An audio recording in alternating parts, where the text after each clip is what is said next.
Niisiis me täna küll siin tähistame ja märgime ära eelmise aasta, aga kuidas on eelmine aasta tänavuse aastaga võrreldes, et kumb tundub nii-öelda tulevat parem? No ei olegi võimalik väga eristada aastat 2016 või 2017. Meie ettevõttes toimub teist aastat üleminek uuele tarkvarale. See on uuele kauplemissüsteemile, uutele kodulehekülgedele. Kuna me teenindame 8 riiki, siis on väga kulukas nii rahalises kui ka ajalises mõttes ja see kestab ilmselt veel ka järgmisel aastal. No mina arvan, et need mõlemad on head aastad olnud meile vähemalt. Äriliselt ei saa öelda, et üks teisest erineb? No viimasel ajal on läinud veelgi paremaks, et me vaatame, et pidevalt on nagu ilusad majanduskasvud kuskil 20% aastas, et ei peaks nagu nurisema selle üle. Me tegelikult ise arvame, et me oleme kogu aeg tublid olnud. Ja see nüüd 2016 natuke eriline on, selleks me küll päris ausalt öeldes tuleb öelda, et kasutasime natuke dopingut. Et meil on sees seal selline ühekordne tehing, mis on samuti äri. Nii et 2016 oli meil tõeliselt hea aasta ja igapäevaelus 2017 on meil sama hea, aga meil ei ole seda ühekordset dopingut enam. No 16 oli ilus, aga ma usun, et 2017 tuleb ka ilus. 2016 võib-olla oli natuke parem, aga 2017 on ka väga hea. Aga kust tänavu kõige rohkem pitsitab? Tänavu siiski on see, et see ehitusturg on tänavu nii kiiresti kasvav ja pitsitab pigem sealt, et ei leia nii kiiresti töötegijaid, materjale kui tahaks, et pigem on tööd liiga palju, sealt pitsitab. No tööjõuga. See on kahtlemata on suur probleem ja ma arvan, et see jääb veel mõneks ajaks probleemiks.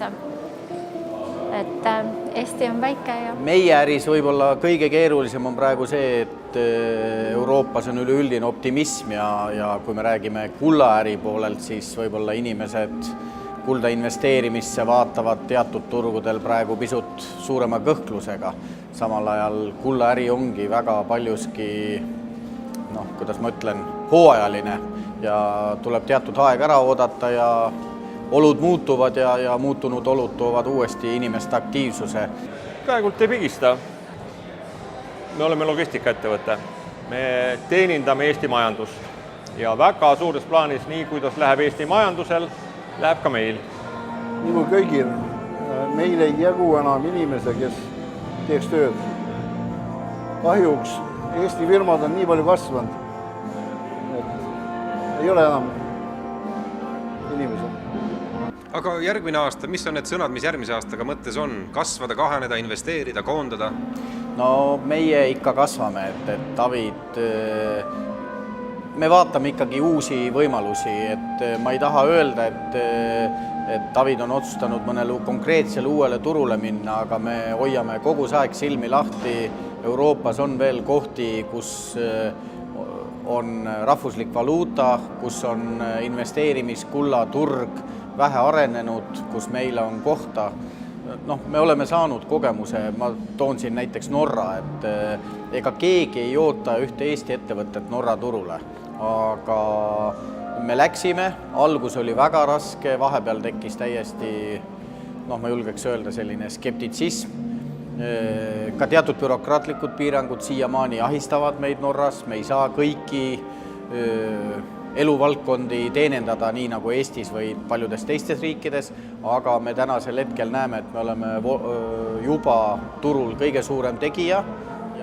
No ma olen algusest peale, mul on see juba varsti 30 aastat ärides.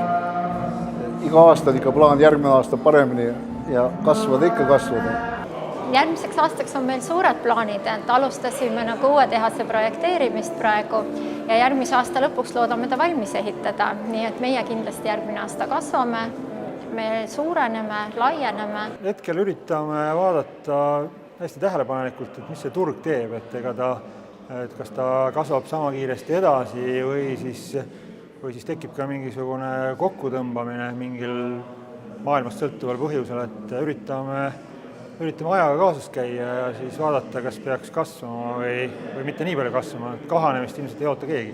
no kus koondamine, ikka kasvamine ja ma endiselt usun, et Eesti majandus on tubli ja lähme hooga edasi.